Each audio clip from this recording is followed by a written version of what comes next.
ఎల్బిఎఫ్ అనే టీంలో మా సిస్టర్ అవుద్ది ఈవిడ డీబీఎంగా వెస్ట్ గోదావరికి డీబీఎంగా తను వచ్చి మమ్మల్ని అప్రోచ్ అయింది. అప్రోచ్ అవుతాగానే శివాని గారు ప్లస్ దుర్గాప్రసాద్ గారు ఇద్దరు కలిపి మాకు ఫోన్ చేసి మాట్లాడారు. ఏంటని అడిగితే ఇలాగని ₹1,00,000 పెట్టుకొని మీరు ఇలాగా కట్టడం వల్ల మాకేంటి ఉపయోగం అని అడిగితే ఇంటింటికో చెట్టు పెంచాలి మీరు. కరోనా టైంలో కూడా చాలా ఆక్సిజన్ లేక చాలామంది ప్రాణాలు కోల్పోయారని. ఇలా జరగటం వల్ల ఆక్సిజన్ కూడా పెంచవచ్చు, మీ ఆక్సిజన్ ప్లాంట్లు ఇంటికో పెంచుకోవచ్చు, మీ లైఫ్ కూడా టర్న్ అవుద్దని. మీరు యాక్సిడెంట్ అయింది ఇలా ఉన్నారు కదా, మీలాంటి వాళ్ళని కొంచెం కింద ఉన్న వాళ్ళని కొంచెం ఆర్థికంగా కింద ఉన్న వాళ్ళని కొంచెం డెవలప్ చేస్తాననే సిద్ధాంతంతో నేను ఈ కంపెనీ పెట్టాను అని సార్ గారు మేడం గారు మాకు ఫోన్ చేశారని. మేము అలా వాళ్ళు ఫోన్ చేయడం వల్ల నమ్మి లక్షకి 9,000 చొప్పున నెలకి అలా 30 నెలలు వేస్తానన్నారని. ఇంకొక టీడీఎస్ రూపంలో 1% అకౌంట్లో వేస్తానని చెప్పారని. సేమ్ అలాగే మేము కట్టామండి. మేము కట్టింది కాక మళ్ళీ ఒక నెల 2 నెలలు కట్టిన తర్వాత బాగానే చేశారు. ఫస్ట్ అందరికీ గవర్నమెంట్ ఎంప్లాయీ కన్నా 30వ తారీఖున 1st తారీఖున పడుద్ది, కానీ మీకు ఆదివారం కనుక 1st తారీఖు వస్తే నెలాఖరున 31వ తారీఖున మాకు అమౌంట్ పడుద్దని చెప్పారండి.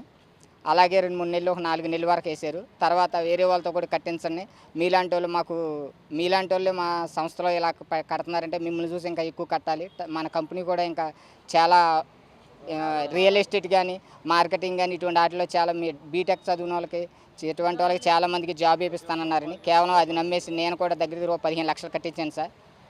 ఆ డబ్బులు ఇప్పుడు లేక వాళ్ళందరూ మా ఇంటికి వచ్చి చాలా ఇబ్బంది పెడుతున్నారు. ఇప్పుడు వీళ్ళందరూ వాళ్ళే సార్, ఇట్లా ఇన్వెస్టర్లు వీళ్ళంతా. వాళ్ళకి సమాధానం చెప్పలేక ఏం చేయాలో అర్థం కావట్లేదు. సార్ అంటే సూసైడ్ చేసుకున్నారు. మేము కట్టిన డబ్బులు మాత్రం వాళ్ళకి ఒప్పించకపోతే ఆయన సార్ సూసైడ్ చేసుకొని చనిపోయాడు. మేము కూడా అదే పరిస్థితికి వస్తుందానని మాకు భయంగా ఉంది సార్. నా పరిస్థితి చూసారుగా, నేను ఎలక్ట్రికల్ లైన్ మీద దగ్గర అసిస్టెంట్గా చేశాను. హెల్పర్గా పనిచేస్తుంటే కరెంట్ షాక్ కొట్టి నాకు 2 హ్యాండ్స్ కోల్పోయాను సార్ నేను 2014లో. అప్పటి నుంచి ఇంటికాడ ఉంటే నాకు జాబ్ అనే ఆపర్చునిటీ ఇస్తానని కొంచెం ఆయన కాసు కల్పించడం వల్ల నేను దీంట్లో జాయిన్ అయ్యాను సార్. అది నేను ఇంచుమించు 15 లక్షల చిల్లర కట్టించాను సార్. నేను కట్టింది ఒక 3 లక్షలు కట్టాను సార్. 3 లక్షలు కట్టాను సార్ నేను. అవి కూడా మా ఫ్రెండ్స్ దగ్గర ఇల్లు తనఖా పెట్టి కట్టాను సార్ నేను. దుర్గాప్రసాద్ గారు సార్, విసన్నపేట సార్. అలా వైపు శివాని గారు సార్. మాది Jagannathapuram west Godavari sir, Eluru. Rajendra Prasad sir. నమస్తే అండి, నా పేరు శాంతి, మాది ఏలూరు. ఈ ఎల్బిఎఫ్ సంస్థ మాకు ఆపర్చునిటీ ఏంటంటే అండి, మాకు చెప్పిండేదే ప్రతి ఒక్కరిని లైఫ్ మార్చేస్తానందండి. నిజంగా ఇంత దారుణంగా రోడ్డు మీదకి తీసుకొచ్చేస్తుందని మేము అనుకోలేదు. ఎందుకంటే ప్రతి ఇంటికి జాబ్ వస్తుంది, మీరు చదువుకున్న చదువుతో సంబంధం లేదు, ప్రతి ఒక్కరిని నేను ముందరకు తీసుకొస్తాను, మా పేదవాళ్ళు మధ్యతరగతి వాళ్ళతోనే మేము ముందుకు తీసుకొస్తా, వాళ్ళందరికీ బాగు చేయాలి, మాకు లక్షలు పెట్టే వాళ్ళు అవసరం లేదు, ప్రతి ఒక్కరూ ఎవరైతే middle class below middle class వాళ్ళు ఉన్నారో వాళ్ళని ముందుకు తీసుకురావడం కోసం నేను ముందుకు వచ్చానని చెప్పి మాకు చెప్పాడండి. ప్రతి ఒక్కరు మొక్క పెంచాలి. ఏంటంటే ఎందువల్ల ఎంతలా అయ్యామంటే ఆక్సిజన్ ప్లాంట్ అనేది ఆల్రెడీ కరోనా టైంలో చాలా ఇబ్బందులు పడ్డాం కాబట్టి అందులో నుంచి బయటకు రావడానికి మంచి మార్గం దొరికింది మనకి. ఒక దారి తీసుకొస్తానికి వచ్చాడు అనుకున్నామండి. ప్రతి ఇంటికి జాబు, చదువుకున్న ప్రతి ఒక్కరికి జాబ్ అనేది నేను ఇస్తాను, మనకు ప్రతి మండలానికి ఒక మాట అనేది వస్తుంది, ట్రాన్స్పోర్ట్లు ఆగిపోతాయి కాబట్టి రూపాయి వచ్చే దాని మీద వాళ్ళకి తిరిగి మనం ఇంకో రూపాయి ఇస్తామని చెప్పి ముందుకు వచ్చి చెప్పాడండి. అవన్నీ నమ్మాము. 264 ప్రాజెక్టులు చూపించాడు. అందులో 4 ప్రాజెక్టులను బయటికి తీసుకొచ్చాడు. ఒకటి ఇన్వెస్ట్మెంట్ ప్లాట్ఫార్ము, ఒకటి వచ్చి చారిటీ, ఇంకోటి వచ్చేసరికి న్యూసు, మార్ట్. ఇవి ఎందుకంటే మేము ఇంతలా నమ్మిది, ఎవరైనా చనిపోయారంటే మట్టి ఖర్చులకి ఇమీడియట్గా అక్కడ నుంచి 5,000 రూపాయలు గబగబా తీసుకొచ్చి ఇచ్చాడండి. అలా 2 సంవత్సరాలు చేశాడు. ఒకరోజు 2 రోజులు కాదండి, 2 సంవత్సరాలు చేశాడు కాబట్టి అతను ముందుకు వచ్చాడు. సమాజంలో అంటే ఆల్రెడీ అప్పుల పాలైపోయి ఉన్న దేశం కదా మన రాష్ట్రం అని చెప్పి వాటిని ముందుకు తీసుకొచ్చి ఇలా ఉన్నామని చెప్పి మమ్మల్ని ముందుకు ప్రోత్సహించాడండి. లేదు ఇలాగ మనం బతుకుతాము, ముందుకు రావాలి, మీలాంటి వాళ్ళు అందరం కూడా అందరం కలిస్తేనే ముందుకు వస్తామని అన్నాడండి. అవన్నీ నమ్మి మేము మోసపోయాము. మాకు ఒకటే కావాలండి, వాళ్ళ అమ్మ నాన్నని కస్టడీలోకి తీసుకోవాలి, వాళ్ళ అక్కని, ఇప్పుడు శివానీని బయటికి తీసుకురావాలి. ప్లస్ ఇంకోటి ఏంటంటే ఆవిడ ఏ అకౌంట్లు ఉన్నాయో అవన్నీ సీజ్ చేయాలి, ఆవిడ లాకర్లు ఉన్నాయి, అకౌంట్లు ఉన్నాయి, అవన్నీ సీజ్ చేయాలి. ప్లస్ ఆవిడకి పాస్పోర్ట్ ఉంది, ఆ పాస్పోర్ట్ ఇమీడియట్గా బ్లాక్ చేయాలి. మేము గవర్నమెంట్ని మీ మీడియా మిత్రులను అడుగుతుంది అదేనండి, మీ తరఫు నుంచి మాకు ఆ న్యాయం చేసి పెట్టండి. నేను 38 లక్షలు కట్టించానండి మొత్తం అందరితో, మా బ్రదర్స్తో, మా సిస్టర్ వాళ్ళందరితో. నేను ఒక 11 లక్షలు పెట్టుకున్నానండి. మా మా అత్తగారు అలా మేము అందరం మా ఆడపడుచులు వీళ్ళందరం కలిపి. నేను ఏలూరు నుంచి వచ్చానండి.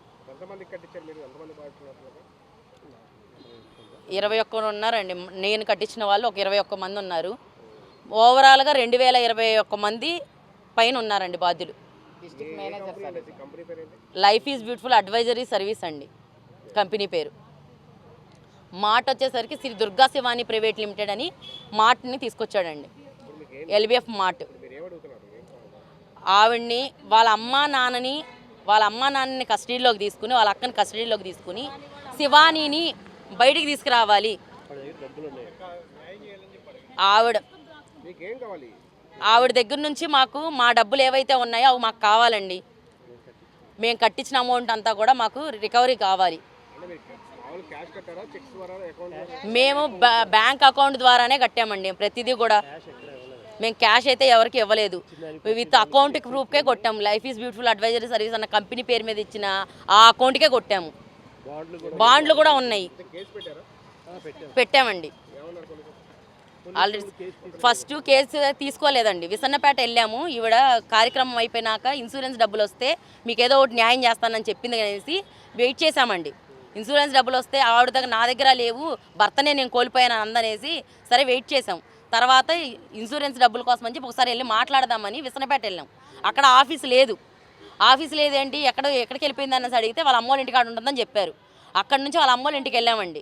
వాళ్ళ అమ్మోళ్ళ ఇంటికి వెళ్ళి ఏంటి మీ అమ్మాయి ఎక్కడ, మేము కట్టాము మీకు కూడా తెలుసు కదండి అనేసి అడిగితే మాకు సంబంధం లేదు, మేము పెళ్లి చేసాం, ఒక అయ్యే చేతిలో పెట్టాక మాకు సంబంధం లేదు, మా ఇంటికి వచ్చి మీరు మాట్లాడడానికి వీల్లేదు అని వాళ్ళు ఇష్టం వచ్చినట్టు మాట్లాడారండి.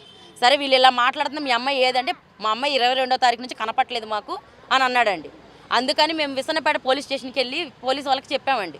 ఇలాగ మా డబ్బులని ఇలా కట్టించుకుందండి, దానికోసం మీరు ఇప్పుడు చెప్తానంది అని మేము వస్తే ఇప్పుడు ఆవిడ కనపట్లేదు అంటున్నారు, మిస్సింగ్ కేసు తీసుకోమని అడిగామండి. వాళ్ళు ఏమన్నారంటే మిస్సింగ్ కేసు తీసుకోవాలంటే వాళ్ళ రక్త సంబంధికులే పెట్టాలన్నారండి. అందుకనే ఇప్పుడు మేము మీడియా మిత్రుల దగ్గరికి రావడానికి రీజన్ ఏంటి అంటే ఇదేనండి కారణం. సిపియూలో ఆల్రెడీ పెట్టారండి. నాతోటి ఈబీఎం ఒక ఆవిడ ఉంది, ప్రైవేట్ కేసు పెట్టామండి.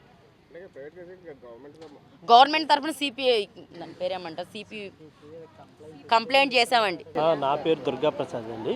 నేను ఏలూరు నుంచి. నేను కూడా ఎల్బిఎఫ్ కంపెనీని నమ్మి 4.5 లక్షలు ఇన్వెస్ట్మెంట్ పెట్టానండి. అయితే ఇది స్టార్టింగ్లో బాగానే ఇచ్చారండి. సగం నుంచి ఏమైందంటే వాళ్ళ వైఫ్కి మొత్తం హ్యాండ్ ఓవర్ చేసిన బాధ్యతలన్నీ వాళ్ళ వైఫ్ ఎప్పుడైతే హ్యాండ్ ఓవర్ చేసుకుందో ఎకానమీ అకౌంట్స్ అన్నీ చూసుకోవడం, మనీ తీసుకోవడం, మనీ ఇవ్వడం అంతా ఆవిడ చేతుల మీద కానీ చేసిందండి. ఆవిడ క్యాపిటల్ మొత్తం ఒక ఫస్ట్ 1 ఇయర్ బాగానే ఉందని, రెండో టర్మ్ సెకండ్ ఇయర్ వచ్చేసరికి 28 నెలల్లో క్యాపిటల్ ఫండ్ అంతా అయిపోయిందని చెప్పి మాకు చెప్పాడండి. ఎందుకు సార్ అయిపోయిందంటే కొంత డైవర్ట్ జరిగిందండి మా వైఫ్ వల్లే అని చెప్పి ఒప్పుకున్నారు. మాకు కొంత సమయం కావాలి, తిరిగి మేము అక్కడి నుంచి ఇన్వెస్ట్మెంట్ తీసుకొచ్చి రికవర్ చేసి ఇస్తామని చెప్పి ఇప్పుడు అలా 2 నెలలు 3 నెలలు అలా పొడిగించుకుంటూ అక్టోబర్ వరకు వచ్చి నవంబర్లో అందరు కమిట్మెంట్ ఇచ్చారంటే అక్టోబర్ చివరికి వచ్చేసరికి చేతులు ఎత్తేసి సూసైడ్ చేసుకుని చనిపోయాడు. ఆవిడేమో ఇప్పుడు మాకేం తెలియదు అన్నట్టు, నేనేం చేయలేదు అన్నట్టు పరారీలో ఉందండి. ఎస్కేప్ అవడానికి ఇన్సూరెన్స్ డబ్బులు క్లెయిమ్ చేసుకుందని, ఆ ఇన్సూరెన్స్ వస్తే పాస్పోర్ట్ ఉంది, విదేశాలు వెళ్ళిపోవడానికి రెడీగా ఉంది. ఆవిడ ఎక్కడున్నా మాకు ఆవిడని పట్టుకుని తీసుకొచ్చి ఎంక్వైరీ చేసి మాకు న్యాయం చేయించాలి. నేను 4.5 లక్షలు కట్టాను, 4.70 లక్షలు కట్టాను. మా మిస్సెస్ అండి, ఆవిడ 17 మంది 20 మంది దగ్గర కట్టించింది. మొత్తం 38 లక్షలు అండి ఆవిడ, అంటే నాతో పాటు కలిపి. ఏలూరు పశ్చిమ గోదావరి జిల్లా కిందకి వస్తాను. పాత పశ్చిమ గోదావరి జిల్లా ఏలూరు. నేను వరంగల్ నుంచి వచ్చాను. నా పేరు రాజేందర్. నేను ఈ ఎల్బిఎఫ్ సంస్థలో గత 1.5 సంవత్సరాల క్రితం నుంచి ఉన్నా. స్టార్టింగ్లో ఒక 3 lakhs ఇన్వెస్ట్ చేసిన, వాటికి ఒక 1 year బాగా పేఅవుట్ ఇచ్చిండు. మొన్న రీసెంట్లీ జనవరి తర్వాత మాటలు పెడుతున్నాం సార్, బాగున్నది, ఇంకా దీని ద్వారా మనకు ఉద్యోగాలు పెరుగుతాయి, అన్నీ పెరుగుతాయి అంటే నేను మా భార్య వచ్చి మేడంకును శివానికి దుర్గాప్రసాద్కి ఇద్దరు కలిసి 1,50 లక్షలు నేను ఇన్వెస్ట్మెంట్ చేశాను సార్. అవంటే నా ఒక్కని కాదు, మా బంధువులు మా ఫ్రెండ్స్ అందరు కలిసి ఇక్కడ బాగా రిటర్న్స్ వస్తానే కదా, ఉద్యోగ అవకాశాలు ఇస్తా అంటాను కదా, మంచి ఒక ప్రాజెక్టులు తెస్తా అంటాను కానీ 1,50 లక్షలు పెట్టాము. ఫిబ్రవరి 1 నెల ఇచ్చాడు, మార్చి ఏప్రిల్ మే జూన్ నుంచి 6 నెలలు సతాయించాడు. రేపు రేపు రేపు రేపు అని సతాయించిన తర్వాత మొన్న రీసెంట్లీ పోయిన నెల 20వ తారీఖు సారు పురుగుల మందు తాగి చనిపోయాడు సార్. చనిపోయిన తర్వాత మళ్ళీ మేము ఒక 10-15 రోజుల తర్వాత, నెల రోజుల తర్వాత శివాని మేడంని అడిగాం, మేడం మా పరిస్థితి ఎట్లా, మొన్ననే రీసెంట్లీ 1,50 లక్షలు ఇన్వెస్ట్మెంట్ చేసినాం, రేపు నా భార్య పరిస్థితి, నా పరిస్థితి కూడా సేమ్ అదే పురుగుల మందు తాగి చనిపోవాల్సి వస్తుంది, మాకు ఏదన్నా న్యాయం చేయండి అని శివాని మేడంని అడిగితే, సార్ మనంతా ఒక ఫ్యామిలీ మెంబర్స్, మీరేం కంగారు పడకండి, మీకు ధైర్యంగా నేనున్నా, మనకు సార్ పేరు మీద కొన్ని ఆస్తులు ఉన్నాయి కదా, నేను రికవర్ చేసి మీకు ఇస్తా, మీరు కూడా తొందరపడి ఏం నిర్ణయం తీసుకోకుండా, మీకు చిన్నపిల్లలు ఉన్నారు, మనంతా ఒక ఫ్యామిలీ అంటే ఆ నమ్మకంతో నేను ఈ నెల రోజులు బాగున్నా సార్. నేను తర్వాత రీసెంట్లీ నిన్న పోతే ఆ మేడంతోనే ఒక శివ అని వాళ్ళ అక్క కొడుకుంటాడు, అతనికి ఎప్పటికైనా కాల్ చేసేది, మేడంకు చేయకుండా అతను చెప్తే ఇద్దరు కలిసి రీసెంట్లీ ఒక వారం క్రితం ఫోన్లు స్విచ్ ఆఫ్, మొత్తానికే స్విచ్ ఆఫ్. అదేంది మేడం ఉన్నట్టుండి మాట మార్చింది, స్విచ్ ఆఫ్ వస్తుంది. మాది వరంగల్ సార్, ఇక్కడ ఏం జరుగుతుందో ఏం కదా మాకు తెలియదు కదా. మిగతా మిత్రుల ద్వారా తెలుసుకుంటే మేడం పరారులు ఉన్నది, మేడం మనకు అన్యాయం చేయించి అంటే నేను లవలోబా అని మొత్తుకుంటూ ఇవాళ ఈ ప్రెస్ మీట్కి వచ్చిన. మాకు ఇక్కడి నుంచి మాకు న్యాయం జరగాలి. ఆ మేడం దగ్గర చాలా అమౌంట్ ఉన్నది, అది వాళ్ళ నాన్నగారికి ఇల్లు కట్టించింది, వాళ్ళ అక్కకి ఇల్లు కట్టించింది, వాళ్ళ బిడ్డలకు వాళ్ళకు బంగారం ఒక 30-70 లక్షల బంగారం ఉంది. కాబట్టి మాకు దయచేసి మాకు న్యాయం చేకూర్చాలని మీడియా మిత్రుల ద్వారా, పోలీస్ మిత్రుల ద్వారా కోరుకుంటున్నాం. ఆమె ఎస్కేప్ అవ్వడానికి ఉన్నది శివాని మేడం. చరిత్ర సృష్టించినోడు ఇప్పుడు ఆ చరిత్రని తిరగరాయబోతున్నాడు. అబద్ధాల గోడల్ని బద్దలు కొట్టి నిజాలను రాగా మీ ముందుంచబోతున్నాడు.